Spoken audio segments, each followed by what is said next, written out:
Okay, we should be live. Hello, everybody out there joining us on this special Brexit edition live stream. We're smiling, even though the news I think is could be better, I guess. But, unless you're Theresa May, Alexander, then I think we're all. Well, can I just say? I mean, I'm sure we'll be having lots more lives like this because we've had lots of lives on Brexit, and we're going to have more. I've no doubt about that because this is that kind of a story. But I mean, the drama is really quite amazing to watch. Well, let's see where people are joining us for this, for us to explain this drama and to try to break it down. Yeah. With me, I have, of course, Alexander Mercurs, the Oracle of London, who has been very busy keeping tabs on all things Brexit the last couple of days. And we have, let's see, Sarah from Alabama. Hello, Sarah. We have Sir Quixote of La Mancha from Catterick Garrison in the UK. Let's see, we have Nigel in London. How you doing, Nigel? We have Paul Simpson in the Netherlands. Andrew Clark, how you doing? From Malvern, UK. Finland in the house. All right. Mad Markey. Hey, the Duran. Hey, everyone. How you doing, Mad Markey? Kent, England, Switzerland, Wales, Canada, Corfu Cutie. Cool name. Good handle. London calling. Hello from Bulgaria. Canada, Tel Aviv. Where else? Ontario, Canada, Panama, Switzerland. Awesome. Sussex, England, Belgrade, Serbia. Awesome. Serbia is awesome.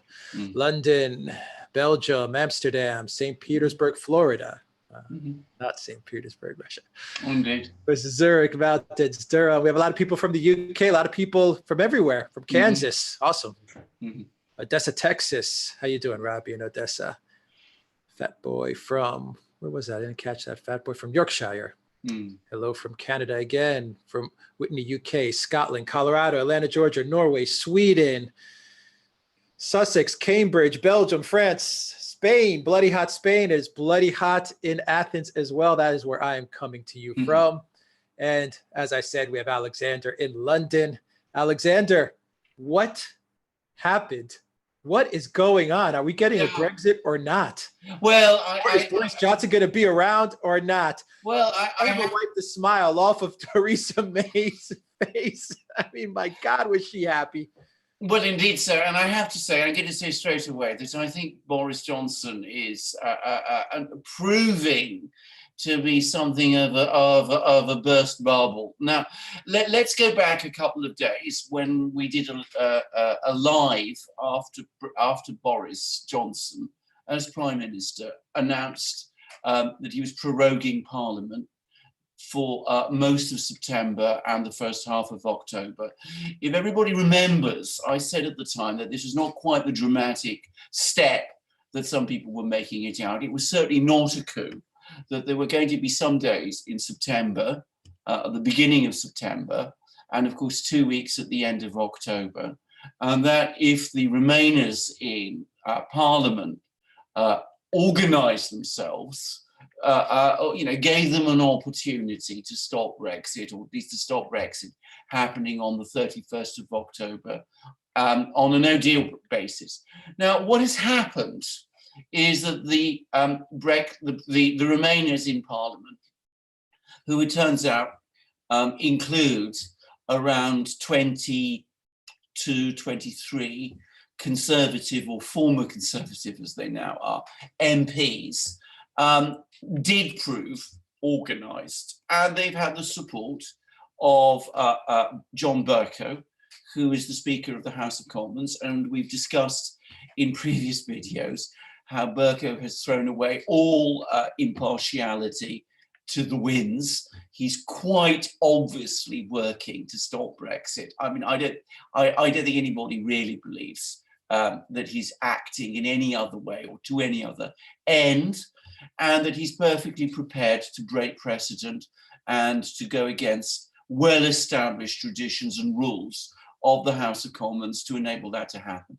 So what happened was this. The government in Britain historically decides the timetable of the House of Commons.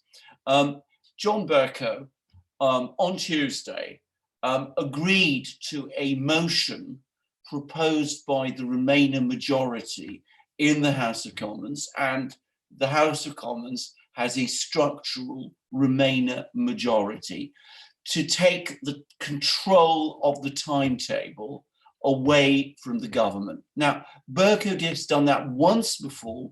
This is the second time he has done that. It is historically unprecedented, and I understand that it has been done against the advice, contrary to the advice of the clerks of the House of Commons. That's the House of Commons' own legal team. But he has done that. And 21 Conservative MPs, led by Philip Hammond, who was the former Chancellor, who are quite clearly Remainers, voted with all of the other parties in the House of Commons, which are Remain parties, including the Labour Party, the Liberal Democrats, the Scottish Nationalists, the Welsh Nationalists, all of those. And together, they were able to gain control of the timetable.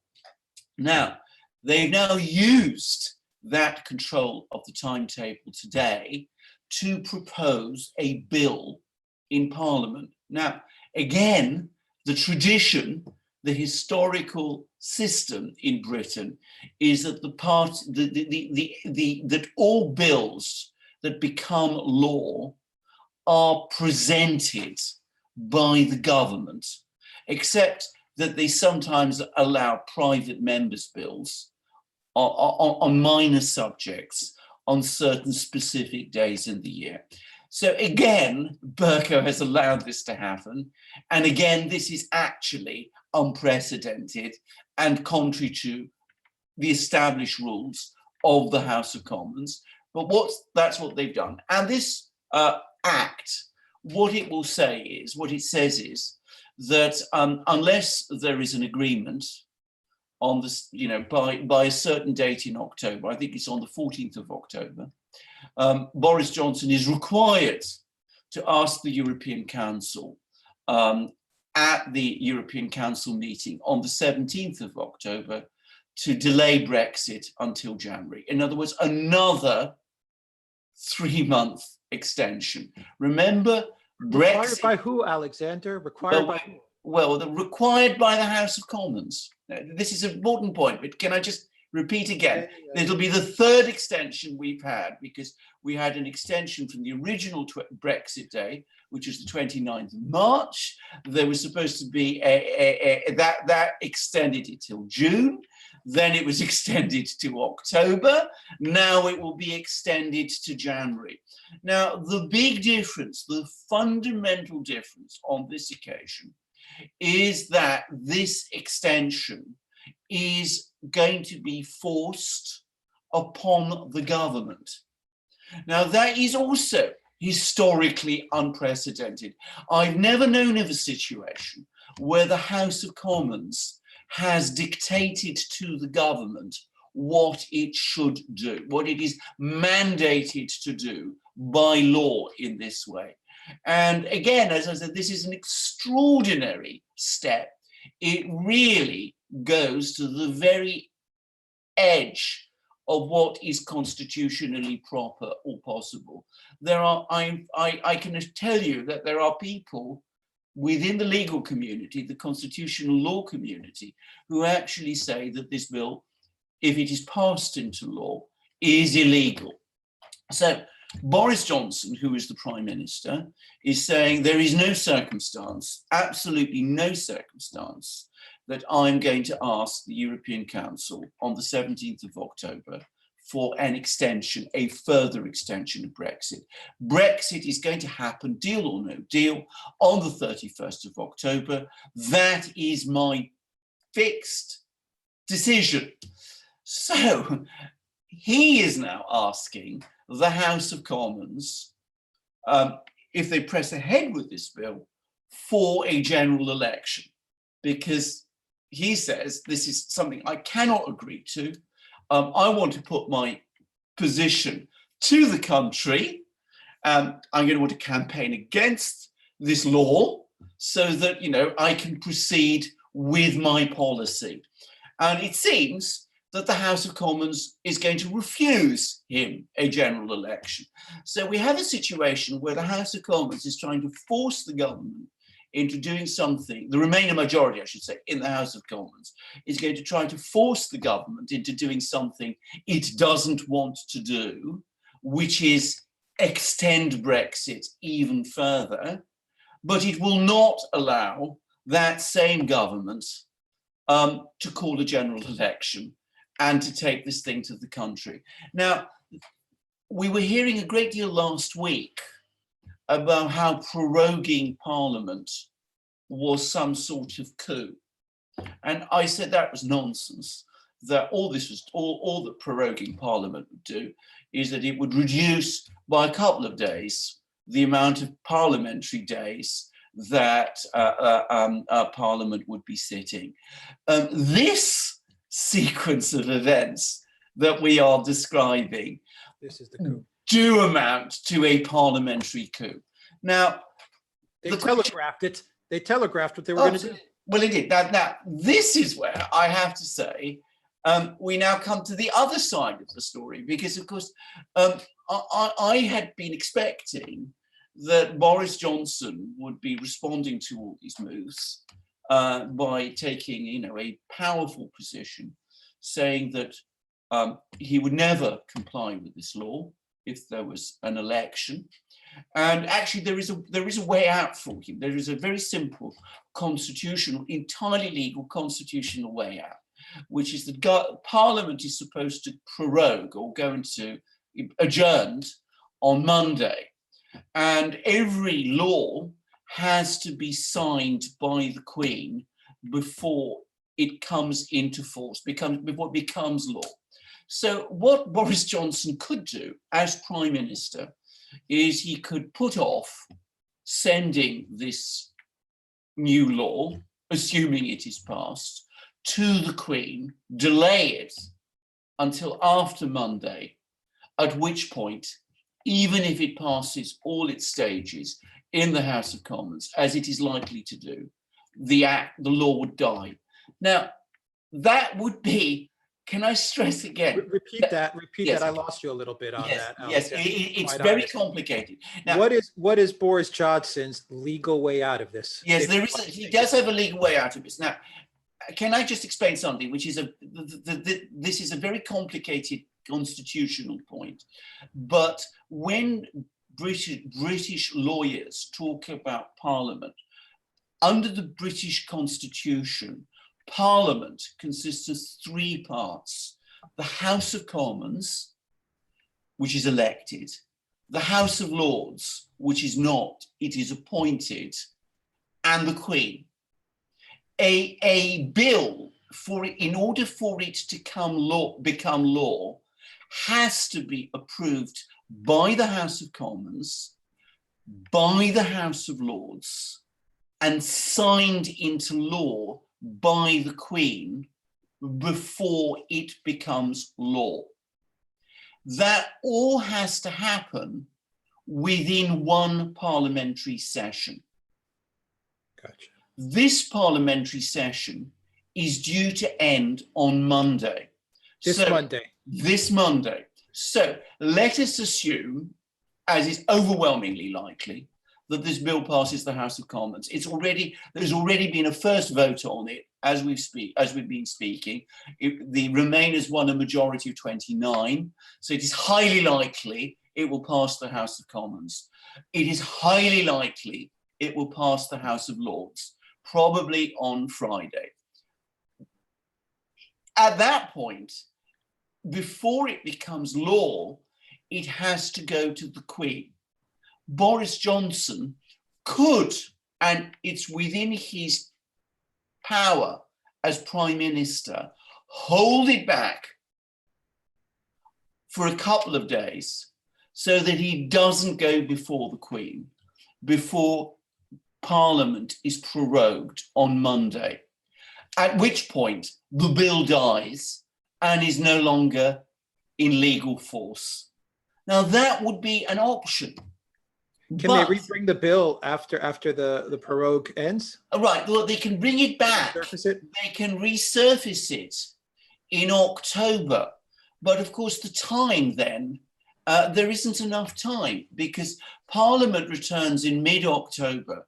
So there wouldn't be enough time before the European Council meeting, which is on the 17th of October, for this bill to come into force. And remember, again, Johnson could in theory, simply, again, delay putting the bill before the Queen for her signature. Now, this, by the way, has been done in the past. It's like a filibuster in a way in the US. It's like exactly. Yeah. It's not unheard of. These things, I mean, people again will talk about, outrageous, illegal. It's none of those things. The problem is, I have been watching Boris Johnson over the last 2 days, and I don't think he has the stomach for this battle. Yesterday, he appeared before the House of Commons, and I was expecting that he'd make a powerful, fiery speech, Churchillian rhetoric and all that. And he didn't. I mean, he sounded tired and flat. And frankly, I thought, defeated. And he came before the House of Commons again this morning for Prime Minister's questions. And again, I found him extremely unimpressive, if I have to be frank about this. And I don't think his fight is really in this battle. We've said before in our programs that if you are pushing for a Brexit, you really have to, Boris Johnson may not be the man to do it. And having watched him over these last 2 days, I'm really beginning to think that. I mean, he looks to me very, very much out of his depth. Somebody who's been trying to play a part of a great, strong, Churchill-like leader, but who, when it comes to the plate, really isn't that at all, and that he's losing control of it. I mean, when I say that, I mean, what he should have done, I mean, he could have come to the House of Commons yesterday, defy them, say you're going against the will of the people, I'm going to fight to the bitter end, I will believe in what, the country's destiny, this is what, he could have done that kind of a big speech. He could have been a leader. He could have been a leader. He could have rise up to the occasion like that. Exactly. He could have spoken to the junior ministers, which is what Winston Churchill famously did in 1940, when he had when he was also under pressure. He could have spoken out, and he didn't do any of those things. And over Prime Minister's questions today, I mean, there was an extraordinary moment when, as I said, the Remainer majority are now stopping an election. And let's be very clear about it. So the reason they're stopping an election is because they know that there is a pro-Brexit majority in most constituencies in Britain, and especially in England outside London. Many of them are afraid that they will lose their seats if there is an election on Brexit now. So that's why they don't want an election. But again, he had this clash with Jeremy Corbyn, who has been dithering. He says, I want an election now. And now suddenly it turns out that his party doesn't want an election. Tony Blair says we mustn't have an election. And Jeremy Corbyn, of all people, he's now dithering about whether he wants an election. An open goal for Boris Johnson. So Boris Johnson went out to taunt Jeremy Corbyn, and he used language that was clearly copied from an earlier clash I can remember in 1983 between Margaret Thatcher and the then Labour leader Michael Foot, when Thatcher was saying that, was pushing for an election and was saying that Michael Foot was he was frightened of an election. And Boris Johnson used that same word, where with Margaret Thatcher, it seemed really strong and effective. With Boris Johnson, it all seemed incredibly flat. And I mean, you could just see Corbyn sidestepping it. And I have to say, this, it seems to me, makes me really wonder whether he really is going to hold back this bill from the royal assent, which, as I said, his obvious option. I mean, he has every ground to. He could say to the country, this law is practically unconstitutional, which it is. They're trying to force me to do something which is entirely against my, belief and my conscience and my policy as your prime minister. They won't allow me to go to the country in an election to argue this out. So for that reason, I'm not going to pay any attention to this, and I'm not going to send it to the Queen, and I'm not going to have it written into law. He could do that. I don't believe he's going to do it. Alexander, it's more than that, isn't it? Because on top of everything that you said,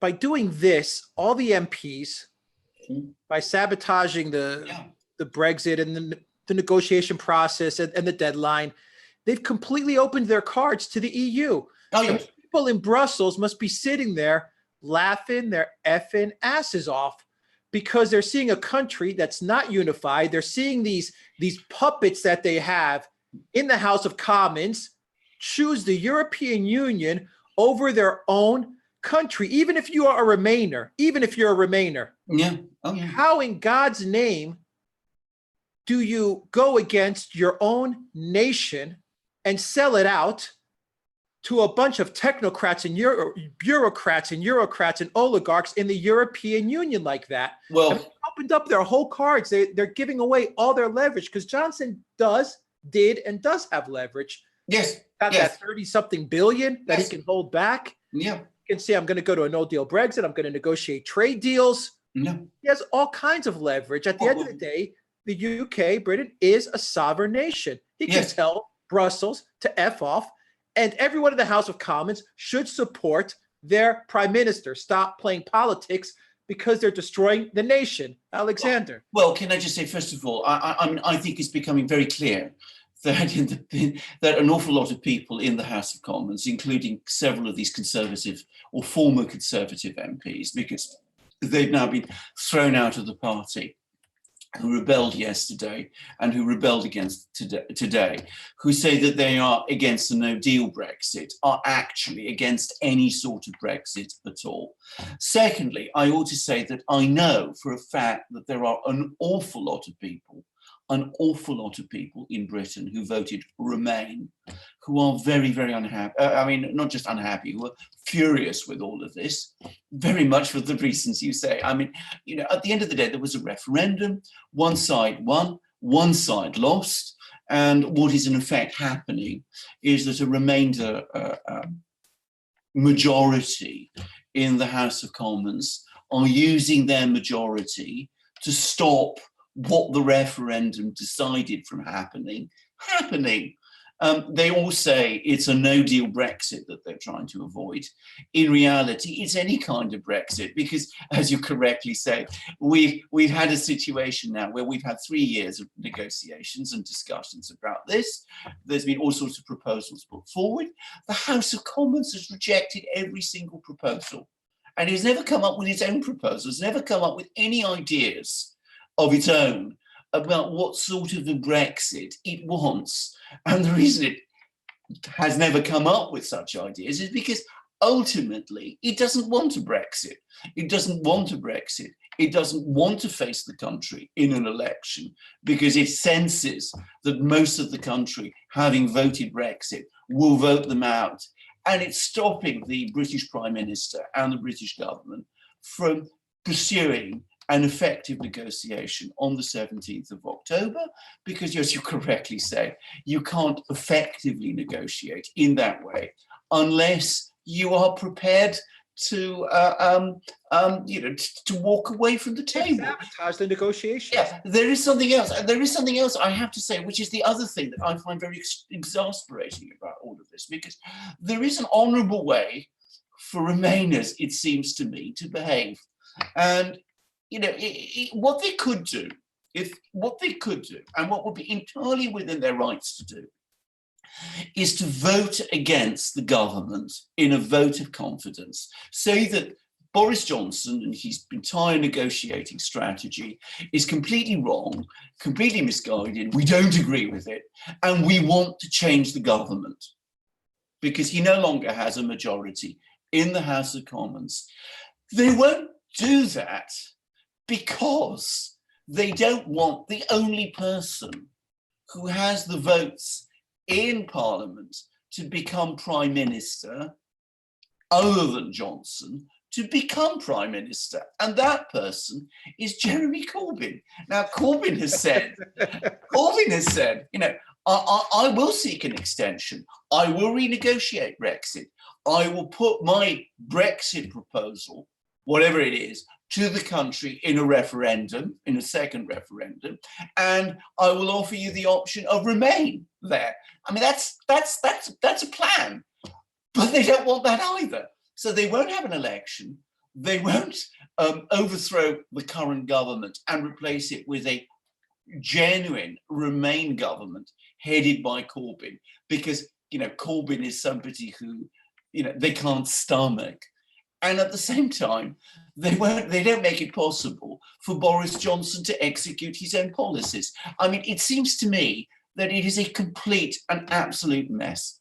So what's the way out? I mean, it's a deadlock. Well, it is a deadlock. Now, as I said, I'm going to say this. I mean, I have no doubt that this bill will pass.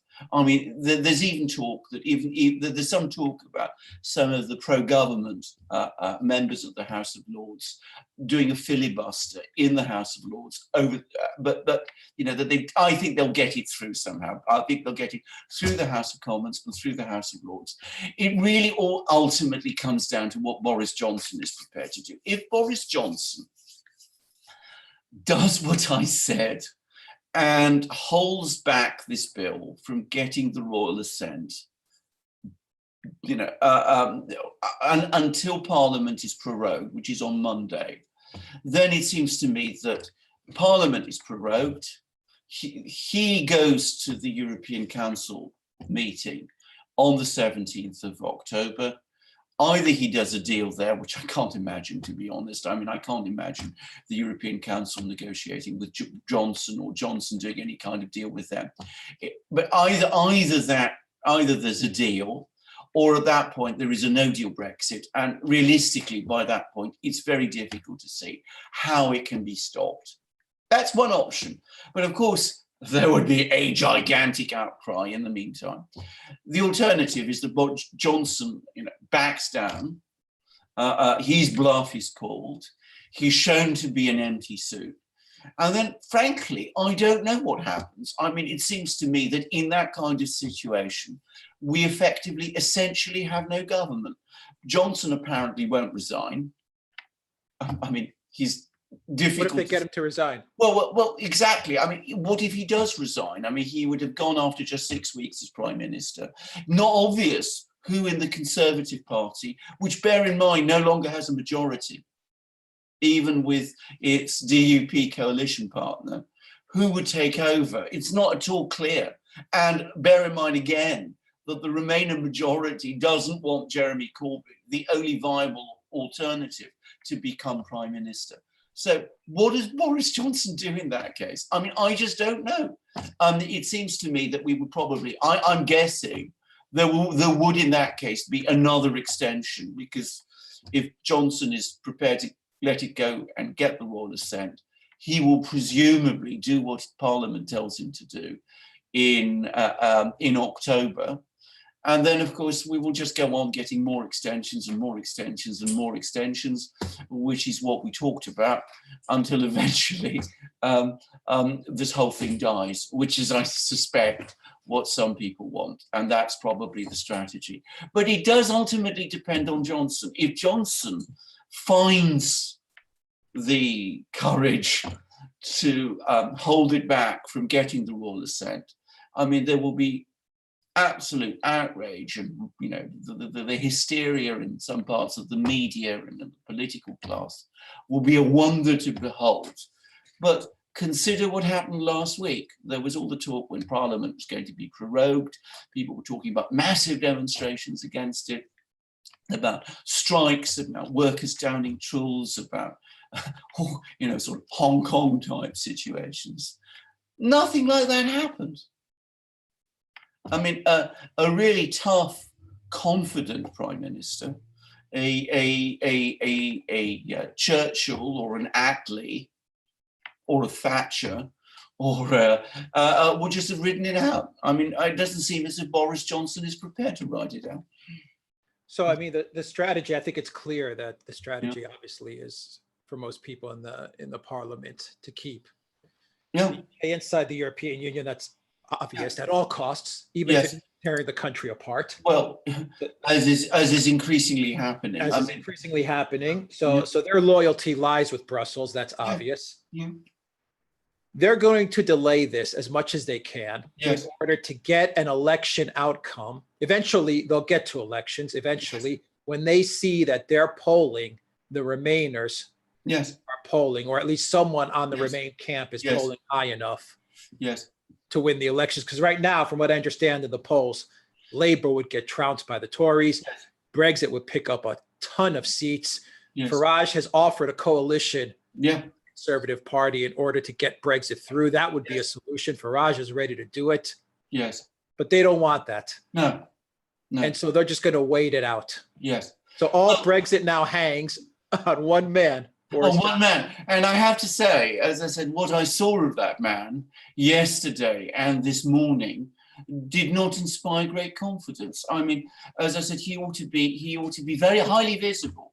He ought to be barnstorming through all the television studios. He ought to be talking to the country. He ought to be rallying his own supporters. There was a meeting of the 1922 committee today, which was the committee that brings together Tory and Conservative MPs.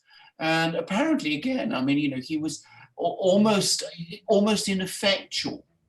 Isn't this the time that a leader gets in front of the podium, in front of the mic, and talks to the country? I mean, literally gets there and talks to the country. Well, indeed. This is the deal, everybody. We're going to go through with this. Well, absolutely. I mean, there was he had the moment. There was a moment on Sunday when, of course, there was a cabinet meeting, an emergency cabinet meeting, and he did come out to address the country. And again, it was incredibly flat when he spoke outside the House of Commons, and there was nothing commanding about him. No sense of strength or purpose. I have to say, I'm coming round very much to the view that Boris Johnson has a very, very clever and very effective advisor, a man called Dominic Cummings, who was the leader, by the way, of the Leave campaign, or at least the official Leave campaign in the referendum. And I think that a lot of the sort of more aggressive steps that we've been seeing over the last couple of weeks, which everybody saw as these very strong steps, I think they're probably Cummings's ideas. And I think that Johnson has been playing a part which he's really not cut out for. I think he's not somebody who relishes battles. I mean, I remember political leaders. I mean, I remember. Well, I mean, I don't remember Churchill, but I mean, we've all seen speeches of Churchill. Churchill loved a fight. He relished a battle.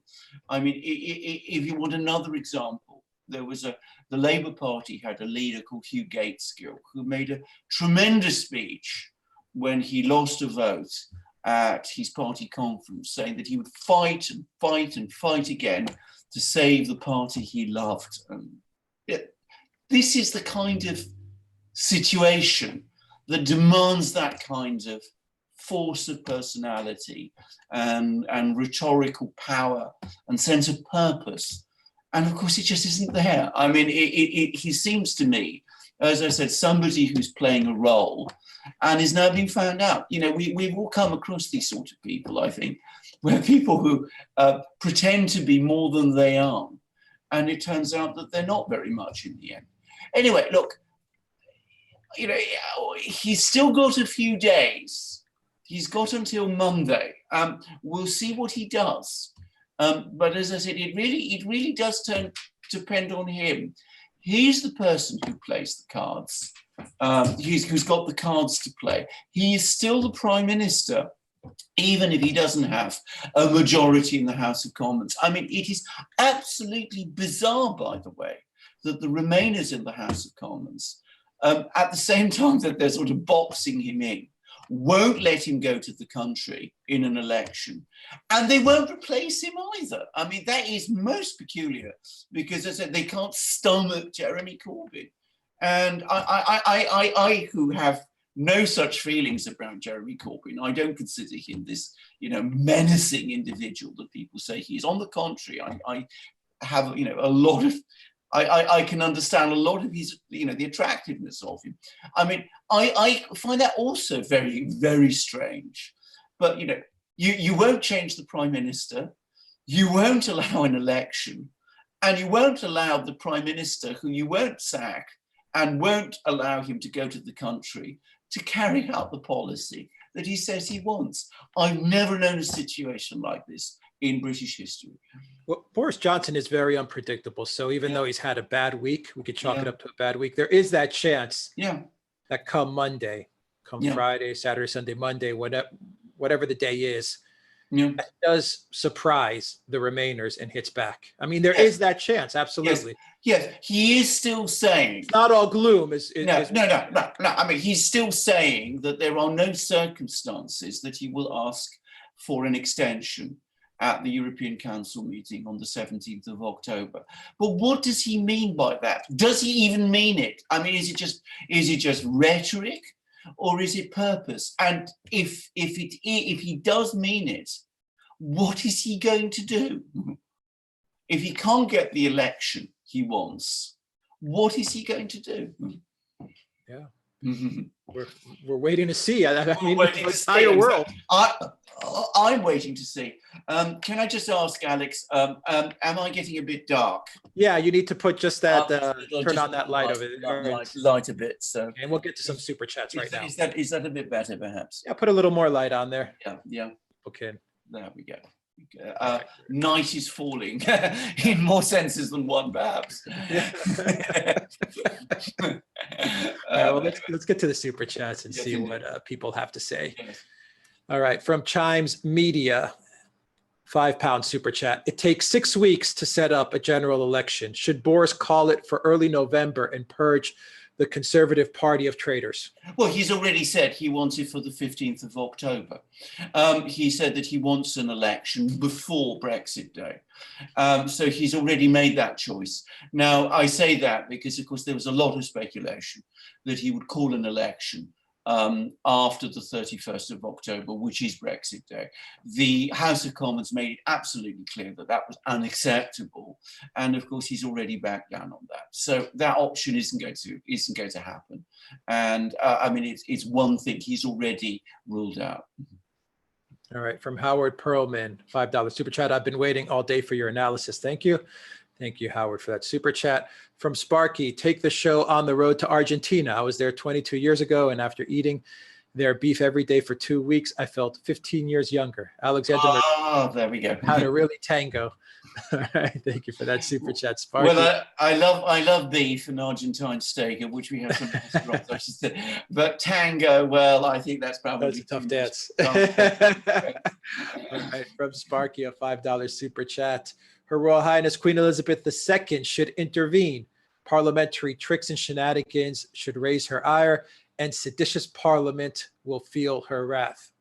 Well, I mean, we haven't discussed the Queen. No, we haven't discussed the Queen. What do you think she will do or can do? Well, I think she will do what she has invariably done ever since she became Queen, which is follow the advice of her Prime Minister, whoever that Prime Minister is.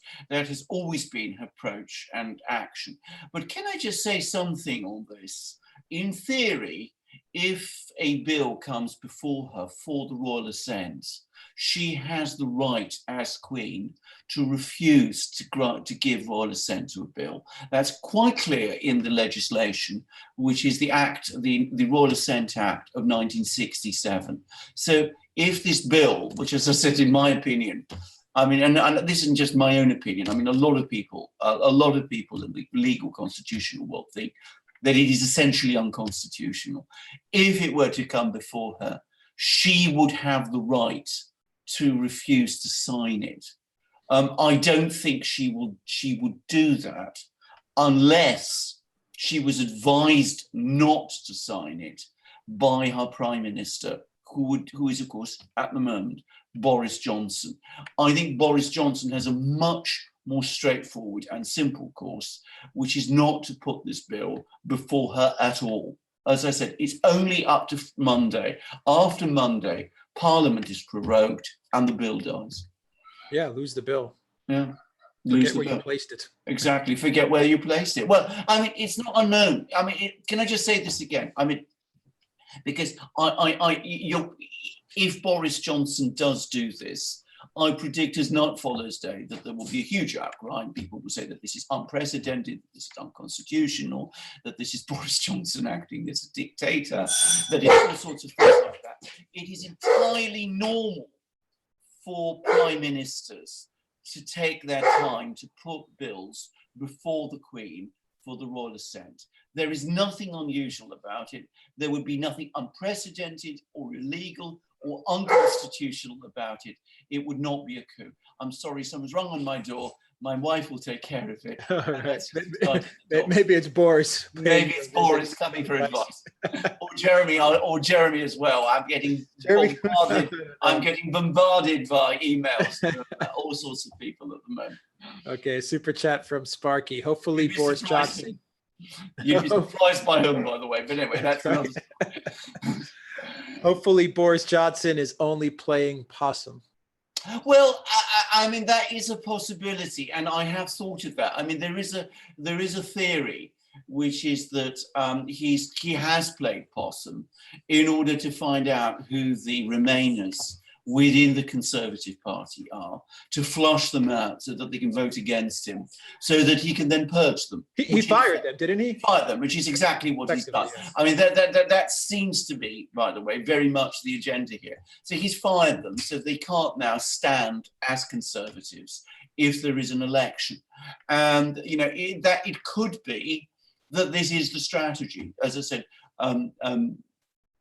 purge the Remainers, postpone, withhold the law from the royal assent, avoid a royal assent, get Brexit done on the 31st of October, and then engineer an election afterwards with no more Remainer ministers there. That's possible. I mean, you know, I'm not saying. All I would say is, if he is playing possum, he's doing it, frankly, in ways that, have demoralized, I think it's fair to say, many of his own supporters. Yeah, but he's got the course of action is very straightforward, it seems. I mean, he's flushed out these 20, 22, 23, MPs. Yeah. He's flushed them out, got rid of them. Yeah. Okay, he took a beating this week. Yeah. Fine. Everyone takes a beating. Yeah. Yes. No problem. It is politics, UK politics. It's rough. Politics everywhere. Politics everywhere. It's rough. This has to do what you said, which is well within the law. He'll take a beating in the press for another week. That's it. Yes. Checkmate after that. Yes. Pretty much. I mean. Yes. Exactly. And as I said, I mean, that I think that if the Prime Minister was Dominic Cummings, who is, as I said, his advisor, I would say that was the plan. Well, what about his other advisors? What about the people in his cabinet, for example? Well, this is it. I mean, I don't know what they're telling. There was this mysterious cabinet meeting, which we don't really know a great deal about. He's the leader of the House of Commons, Jacob Rees-Mogg. Frankly, also did, I thought, a rather lackluster performance. And I think he didn't help matters by sprawling on the House of Commons bench. I'm sure you've seen the picture. And it came across as very insouciant and arrogant in a very critical situation. So I don't know what advice they're getting, but Dominic Cummings is widely believed to be the brains behind the Boris Johnson operation. The problem is, when it's an advisor pulling the strings, it does depend very much on the strength of the person that the advisor is, if you like, guiding. If Boris himself is not up to this, then Cummings may have all the strategic brilliance that people say, but he can't work. All right. Super chat from Penguins fan. What's going on in the British Parliament right now? Have we accused Russia of doing it? Have they brought up Russia yet? No, they haven't yet brought up Russia, but of course Russia has been a rumbling story in the lunatic fringe of the Remainer camp. I mean, I really do mean the lunatic fringe. I mean, by no means all Remainers talk like this, but there is a sort of hardcore of Remainers who blame the Brexit referendum result on Russia. And I think we did a video a few weeks ago in which we said how the British intelligence services, MI6, and none other than Andrew McCabe, the chief of MI6, and Andrew McCabe of the FBI got together and agreed that, the fact that the Brexit vote passed was proof of how effective Russian disinformation was in Britain and how its effectiveness had been underestimated. The Russians have had no influence on Brexit at all. They have no role in it whatsoever. And it's nonsense. But as I said, there's been this constant rumble from the extreme Remainers to claim that it is all something to do with Russia. Okay. From Sparky, super chat, Corbyn is weak and the globalists got him. Well, if I may say so, yes. I mean, that's the other Corbyn side. Has shown weakness. That is the other side of it. I mean, he's proved completely inadequate to this. I mean, he dodges and weaves all the time, and I mean, there is a party management aspect to all of this, because of course most of the party membership are ardent Remainers, and of course all the parliamentary Labour Party, with a few exceptions, are ardent Remainers also. But there are very, very significant working class Labour supporting Brexiters also. By the way, they're called Lexiters, left-wing Brexiters. There is a significant constituency of such people in Britain. And he's trying to balance out the two, but he's never done it in a way that is frankly very compelling. And many people say, and I think this is possibly true, that he doesn't really understand or take a great interest in this issue, that he's far more comfortable talking about things like the NHS and austerity and important things like that, but that he doesn't really have a tremendous sense of involvement in this issue. Well, I mean, the trouble with that is, of course, that this is the big question in Britain today. However, you want to avoid talking about it, you have to talk about it. And if you are the leader of the Labour Party, people, and the leader of the opposition, people do look to you for leadership, and he hasn't shown it. Yeah. From Sparky, super chat, Brussels has their pawns in scorched earth mode. Yes, absolutely. And I mean, I think one of the most interesting things about this is, of course, the Labour Party has been pushing, as I said, ever since the 2017 election, for an election. I mean, Corbyn has been getting up all the time saying, I want an election, I want an election, I want an election. And suddenly, when Boris Johnson wants an election, who gets up? Not Corbyn, Tony Blair gets up and says, we mustn't have an election. That will be an elephant trap, because it would simply result in a bigger Conservative majority and a hard Brexit at the end of it. So what happens? Corbyn does a complete U-turn.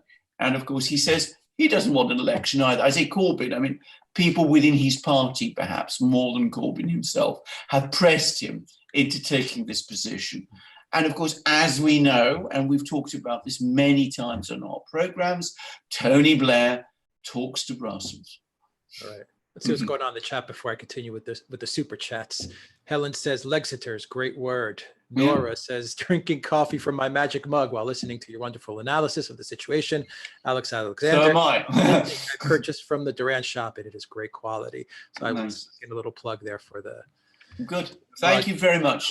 Thank you very much for that. Let's see. Unleash the Duchess of Sussex. Well, I'm not sure what that would do in this situation. I mean, you know, the person that if Boris gets a grip over the next few days, that can change decisively the situation. But at the moment, he's not. And the thing is drifting away from him. I think the most dangerous moment for him, actually, is not these votes in the House of Commons. Those are predictable. Those ought to have been predictable and predicted. Is that when there's been this meeting in the 1922 committee of Conservative backbench MPs that happened today, it was very, very clear that they were very unhappy and demoralized. All right. From a current best channel for news on what is happening in Parliament. Thank you for that. Alexander, I'm going to put you a little bit on the spot. I'm in the chat right now, not the super chats. I'm in the chat. If you want to answer it, great. If you don't, you can take a pass. From B1 says, Alexander McCurse, are you a Remainer? Well, I am going to not discuss what I aim to do. I mean, this is a question that lots of people ask me. You've been asked this before, actually. I remember a couple times. Yeah. What I have always aimed to do is to give an objective explanation of what the political situation is. I've thought long and hard about whether I should disclose how I voted in the 2016 referendum. And remember, it was a secret ballot. But I think that if I do that, actually, my ability to discuss these things is not going to be carry the weight and authority that I try to give to this. So I'm not going to say. Sorry. I'll give a follow-up though on that, and I think this one you can answer. I think you are of the mind of the perception that after the vote was done, it should have been carried out quickly and swiftly, regardless of whether you were Brexit or.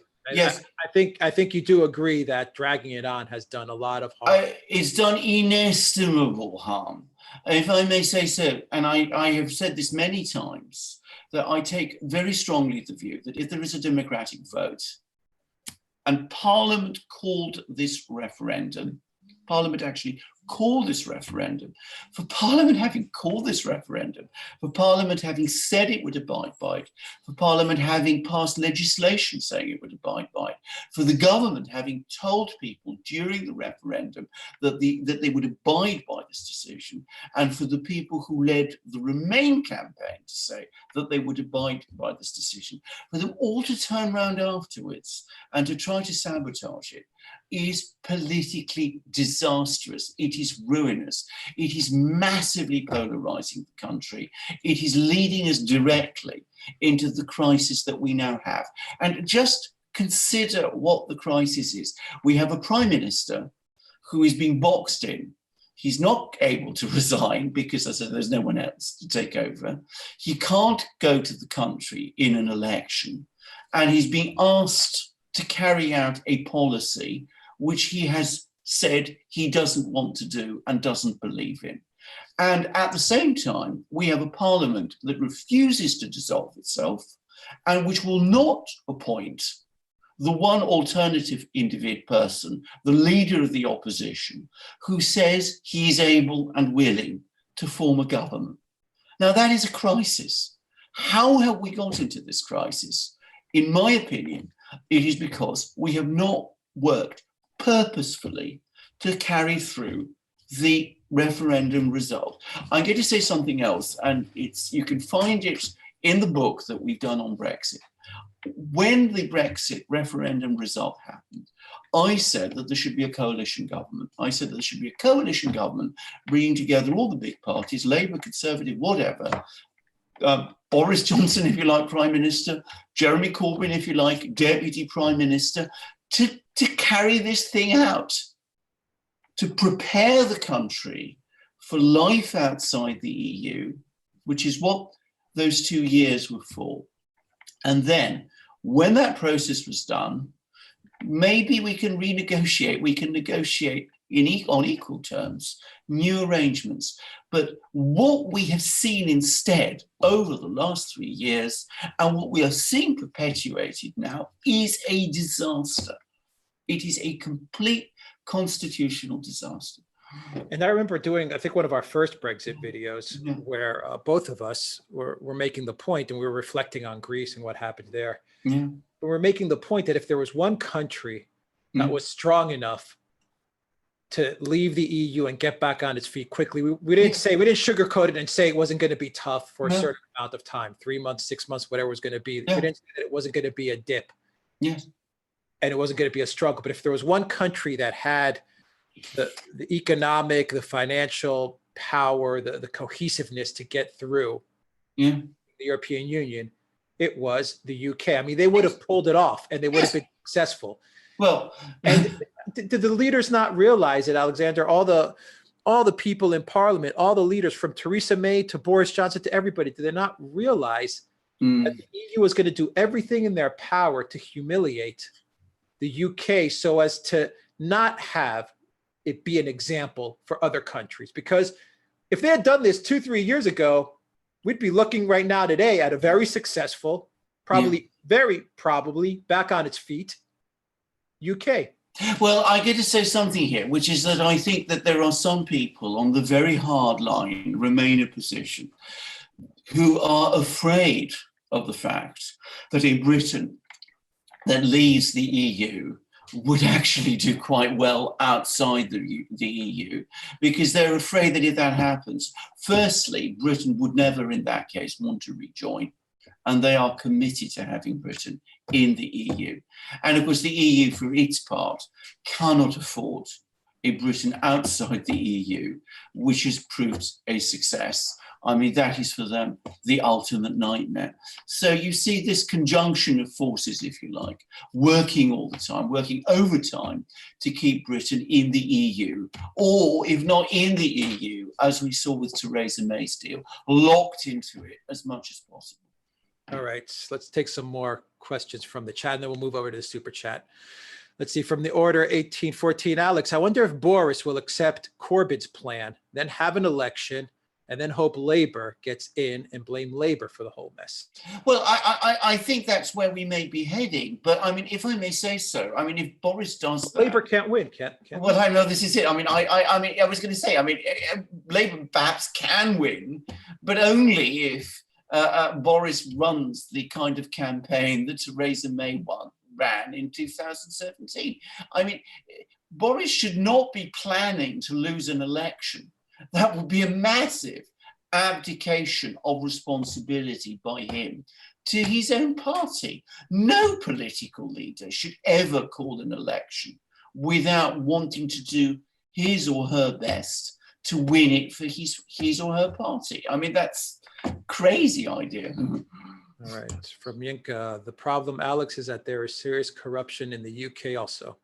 Of course there is, no question. I mean, I've encountered it, by the way. I mean, I've seen how corrupt some people can be in Britain. I mean, I don't want to name names or talk about it, but well, I can give an example, which is that, of course, a couple of years ago, I think it was under the previous Labour government, there was a massive corruption scandal in Parliament when it turned out that a lot of MPs were fiddling with their expenses. I mean, they were getting expenses to, build houseboats, for example, in, their private lakes and things of that kind. And I mean, I think 2 MPs actually went to prison over that.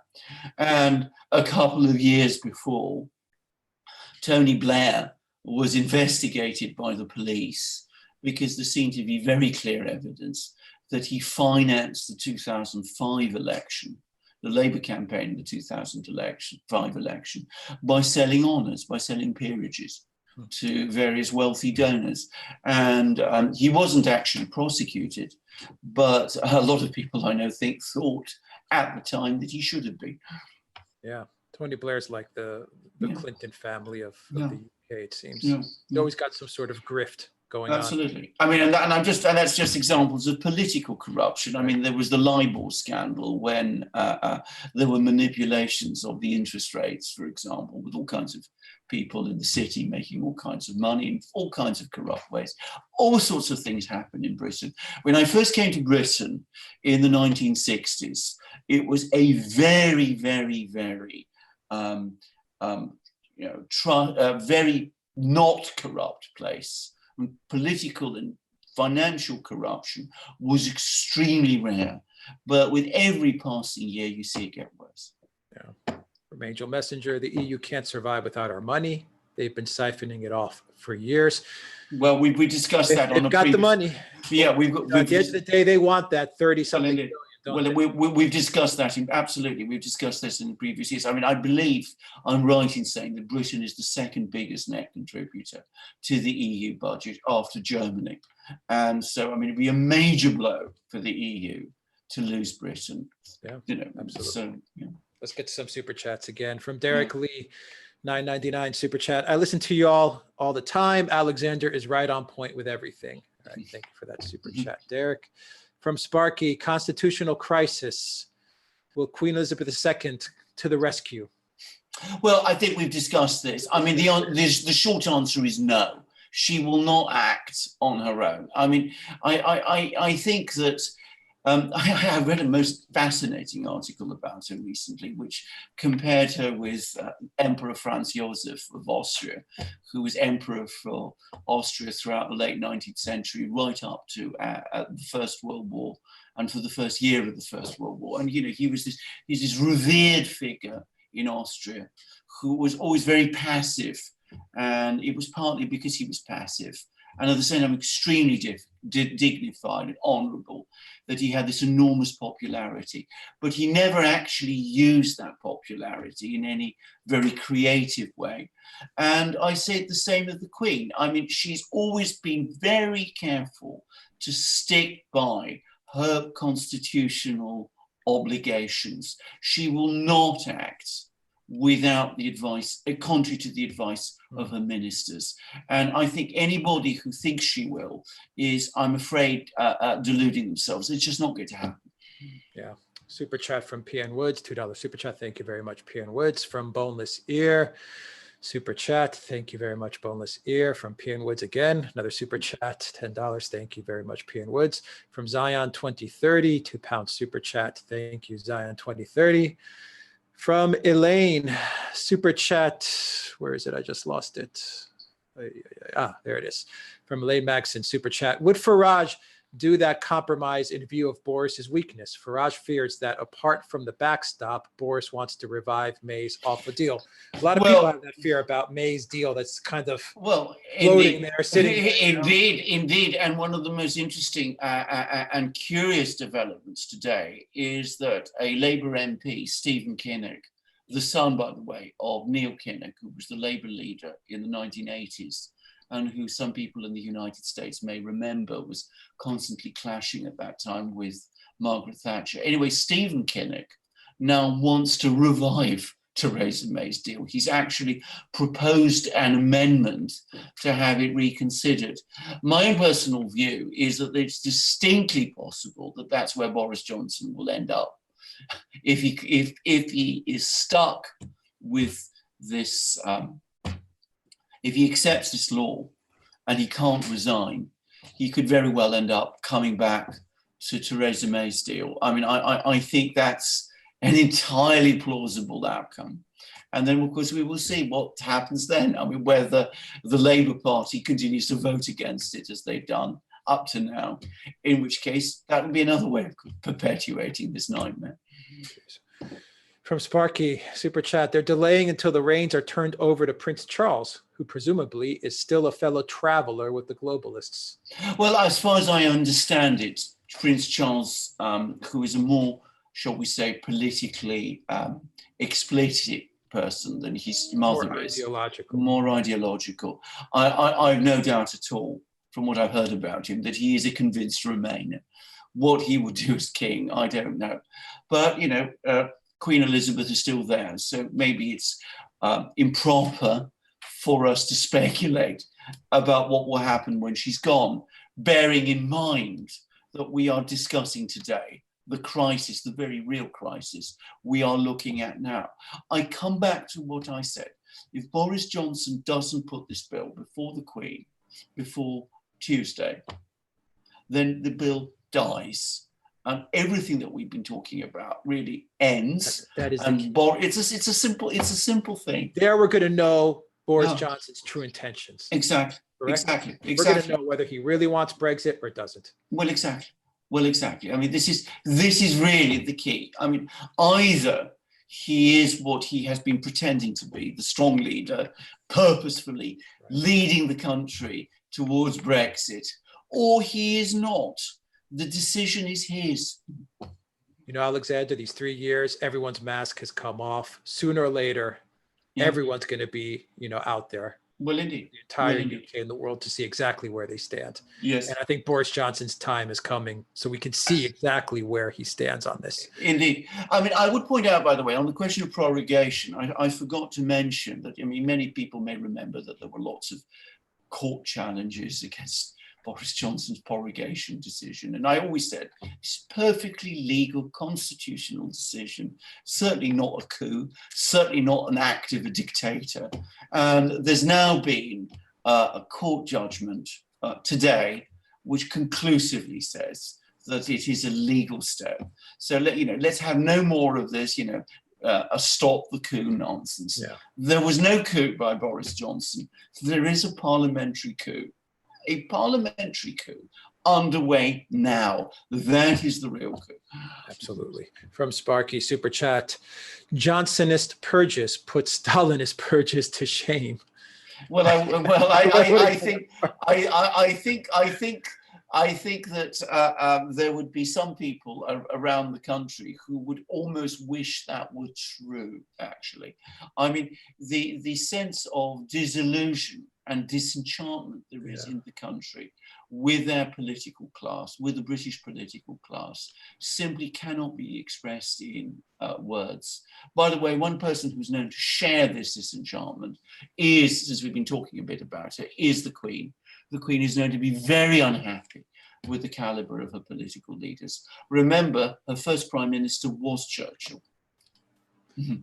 Excellent point. And at the end of the day, they should support the Prime Minister.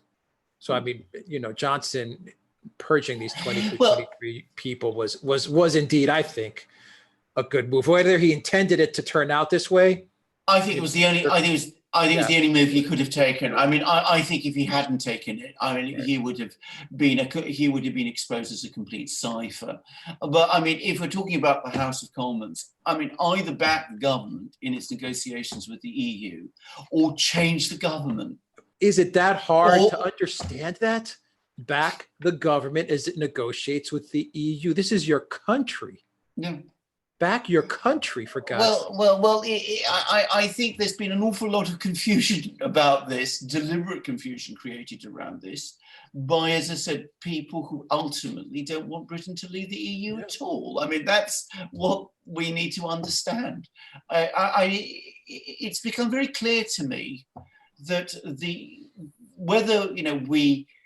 all this talk that there was once upon a time about hard Brexit and soft Brexit, about doing a deal with the EU, it's quite clear that there is no deal that the Remainer majority in the House of Commons will ever accept. I mean, realistically, Theresa May's deal was almost the best possible deal that a Remainer could want, and still they rejected it.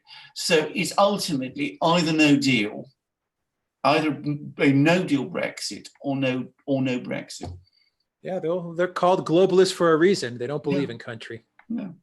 That's for sure. From Phil Cooper, Boris Johnson may not win a majority without the support of the Brexit Party. Why is Boris not taking up Nigel Farage's offer? Well, why indeed? Why is he not talking to Nigel Farage? Why is he not going around the country at this moment? Why is he not rallying his supporters and giving strong speeches and doing all of these things? Why this appearance of passivity that we've had over the last 10 days? Even as I said, all of these things, all of these plots, let's call them that, or coup if you prefer, have been clearly forming and were being openly talked about. Now, maybe he is playing possum, as somebody suggested, but I come back to what I said. If that is what he's doing, it's come at the price of enormous demoralization amongst his own supporters. I mean, as I said, the mood, apparently, the parliamentary party at that meeting of the 1922 committee was very bad. And if I may say, watching Boris Johnson today as it was Prime Minister's questions, I mean, I found him completely unconvincing. I found it difficult to believe that this was an act, actually. It did seem to me that what we were seeing was the man himself, and that he just wasn't up to the role that he has taken on himself. Yeah. Going back to Farage, like when you see Farage speaking in the EU Parliament, there you see a man with conviction. Well, there you go. Exactly. I mean, it's yeah. The contrast could not be greater. Yeah. But Farage, you suspect, believes in what he's doing. Yeah. And is focused on it. Absolutely. Johnson isn't. I need some water. You need some magic mugs. All right. From Torben. Super chat. Great job. Thank you, Torben, for that. Super chat from Sparky. If not in the EU, under the EU. Well, there we are. Here we are. From Penguins fan. Super chat. So where is it? There it is. If I am Putin watching Britain in a mess, Germany in a mess, France in a mess, and the whole EU in a mess, if I am Putin, I would stay away from this toxic West. Well, I think that's probably right. I'm sure there's lots of people. I mean, in fact, I can tell you for a fact, there are lots of people in Russia who say that very thing. Yeah, absolutely. Not just Putin. Thank you for that super chat, Penguins fan. Super chat from Lil Grey Alien. Is refusing a new election different than refusing a second referendum? Should Remain accept the results when Farage said he wouldn't with those numbers? Well, about a second referendum, I want to make this absolutely clear that this talk of a second referendum is very misleading. People are not talking about a second referendum. A second referendum would be one in which we have the referendum results is carried out, Brexit happens, and then 5 years later, after the people have seen what the result of Brexit is, they're invited to reconsider that decision and to think it through all over again. If you have a referendum, another referendum before Brexit, what you have is not a second referendum. You are simply refighting the first one. You're simply having the whole thing done all over again with the hope of getting a different result. And I think that that would be massively divisive. And obviously, the people who supported Leave would not accept it. Yeah, you can't have a second referendum. No. I agree. No, you can't do it. What's done is done. What's done is done. Yeah. Matt Engelman, super chat. Please use the right word. Treason. Betrayal of the referendum is treason. Well, as I said, treason has a legal meaning in Britain. I prefer not to go down there, but I understand what you're saying. Yeah, absolutely. From Yinka, super chat. Thank you very much, Yinka, for that super chat. From Sparky, super chat. Remember, Chief Justin Mercuris, waging war against the Queen are the charges. Have your robes dry cleaned in preparation for the bloody assizes. Well, I should say that I don't believe in capital punishment, but I think I will say. So bloody assizes, I hope we don't come to that. But, you know, can I just say, the mood in the country is very bad. And what I think is happening now is going to make it worse. Because what people are seeing is, as I said, that this is a Remainer parliament intent on overturning the result of the referendum, but it refuses itself to face the people. Right. It doesn't want to face the people. Now that is having a terrible effect on the country.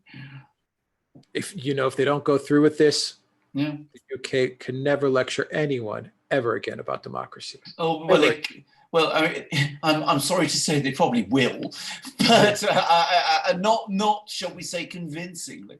Yeah. From Ian Ward, super chat, £10. Tony Blair has been orchestrating this debacle for quite a long while by colluding with Brussels. Well, Tony Yes. Blair, we've said this before We've said about this, yes, Tony absolutely. Blair's I mean, he's invisible hand, and he- or maybe he's- not so invisible.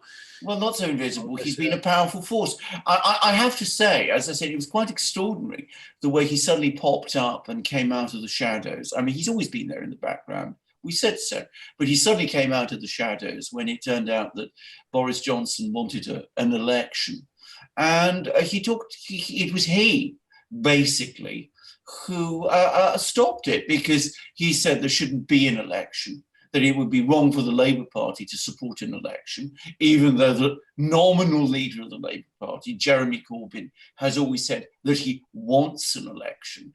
And sure enough, the majority of Labour MPs have now said that they will do exactly what Tony Blair has told them to do. I mean, he has been a major force behind the scenes throughout this thing. And as I say, it was very interesting to see him suddenly coming out of the background. He is like the Clintons, I'm telling you. No. Like the Clintons, it's just so much power concentrated in one person. Yes. Or one family. And they're always there behind the scenes, maneuvering yes. and moving things into a yes. certain direction. Yes. Yes. Incredible. From Toilet Sauce, €5 super chat. If the EU loses the UK's GDP, it would be like shrinking from 28 member states to 9. That's why the EU wants to keep the UK in a customs union. Well, this is what Alice Weidel said. I can never pronounce her name properly. The AfD leader, in this extraordinary démarche that she did in the Bundestag back, I think it was in March. And that's absolutely spot on. I mean, Britain is the second biggest economy in the EU after Germany. Yeah, and it is true.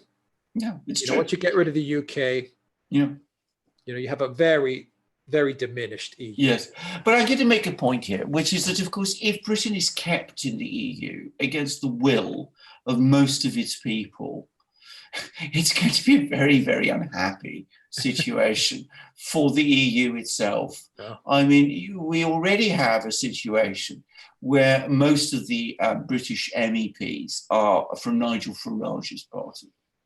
And does one wonders whether the EU would actually want that either. I mean, I don't really see a good outcome for the EU here either. I think the best outcome in some ways for them would have been Theresa May's deal, because that way they're shot of the British, but at the same time, they keep Britain locked inside the customs union. I think that might have worked better for them, but there we are. Yeah, it wanted it all. No. It wanted it all. From Penguins fan, Boris Johnson, just do a no-deal Brexit and get Britain out of the EU and defect to Russia, because he is half Russian. Well, is Boris Johnson? Is Boris well, Johnson? He's got some Russian ancestry, but I mean, I've heard Turkish as well. Turkish as well. I mean, I ought to say with Boris, he's got this really rather complicated family lineage that makes it rather difficult to say exactly what he is. But I mean, he is very much a British creation, and I think of him, if I have to be frank, very much as a creation of Eton School, which is this Eton College, rather, this famous British public school. As some people may know, in what we call public schools in Britain are actually the most exclusive private schools that you have to pay a huge amount of money to go to. So he comes from a wealthy British family, and that's how we should see him. All right. Well, those are the super chats, Alexander. Well, any other comments as we wrap this up? We've been going for about. Well, I think we need to keep track of this, and I fully predict that we will be doing more lives on this subject before this is over. I mean, this is in some ways, I think, the single most important week in the whole Brexit drama, because for the first time since the Brexit referendum, we have had a prime minister who, in his own overcomplicated way, says he is generally committed to carrying out the referendum result. And he was, after all, one of the leaders of the Leave campaign. But trying to do it, he has collided with the House of Commons and with Parliament. And we're going to see now who wins. As I said, actually, the stronger cards are Johnson's. He doesn't have to do very much to win this. But having watched him, I'm far from convinced he will. All he has to do is follow the law, correct? Oh, well, absolutely, and exercise the huge powers and prerogatives that come with being prime minister, with being the Queen's first minister. I mean, that's his job. If he believes in Brexit, if he generally believes that extending Brexit further after the 31st of October is a mistake, he should do what I said. I don't think he will. One final question for me, Alexander. Who should Boris Johnson trust within his inner circle? Well, that's a very good question. I mean, there are genuine people who are leavers within the Conservative Party. I mean, Jacob Rees-Mogg, I think, is turning into more of a liability than an asset. I don't think he's proving a very successful leader of the House of Commons. This is my own personal view. But there are people like Bill Cash, Edward Lee, people of that sort who he could certainly turn to. Bill Cash, who is not in the cabinet, is a very, very brilliant lawyer, and has been a very, very strong person supporting Brexit and wanting to push out the EU for a very long time. But one comes back to this. When you look at Parliament, the British House of Commons altogether, there is a huge absence of leadership there. I mean, there are not that many strong personalities there. And that's partly the reason why we are in this crisis. All right, let's do a final super chat from Sparky and we'll wrap it up. Globalist Robert Barron, frontman Bill Browder, renounced his U.S. citizenship. Has Tony Blair done the equivalent? No. I don't think, yeah. No, I mean, I don't think Tony Blair has any reason to, actually. I don't think he feels under any danger at all here in Britain. Even if there was a Corbyn government, and let's be very clear about this, the one thing that Tony Blair least wants in British politics is a Corbyn government. I think he knows perfectly well. He hates Corbyn, doesn't he? He hates Corbyn. They loathe each other. But I mean, there is no conceivable way that even Prime Minister Corbyn could bring charges, or could arrange to bring charges against him. So, I mean, Tony Blair has no reason to take American citizenship and flee to America. It's not necessary for him. And so much of his wealth now, which is huge, by the way. I mean, there's lots of discussion about exactly how rich Tony Blair is. I mean, I've seen estimates ranging from £50 million to £100 million and other huge figures. But what is beyond question is that his property portfolio in England is extraordinary. And if you look at the stately home that he now owns, I mean, I really do mean stately home, that he now owns and has become his principal residence, it's an extraordinary house. I mean, it's a huge late 17th century palace, and with grounds and all the rest. I mean, he's a very rich, very privileged, very powerful man in Britain. And as I said, I don't think he has anything to fear or any reason to rush off to the United States. Jonas C. Wells in the chat just now, Alexander, before we sign off, says in caps, stop press. Burkhouse says Queen's consent not needed for this bill. Oh, no. We don't know if that's, if there's people in the chat and you guys can confirm that's what Burkhouse said, but yeah. Her consent is needed, correct? Of course it is. Of course it is. I mean, Burkow would not be able to overturn that. No. I mean, he can't. I mean, that would be completely unconstitutional. Completely. If he were to try? If he were to try, I mean, Boris Johnson would be fully entitled to disregard it, because in that case, it wouldn't be law. Okay. All right. Alexander McCurse in London, the Oracle of London, thank you very much for breaking that down. And I'm sure we're going to have a lot more of these live sessions coming up. That's for sure, because this is going to drag on. Yeah, at least absolutely. that's how it looks. Absolutely. All right, everybody, hit that like button, share the channel with everybody you know. Check out the Durant Shop, help support us.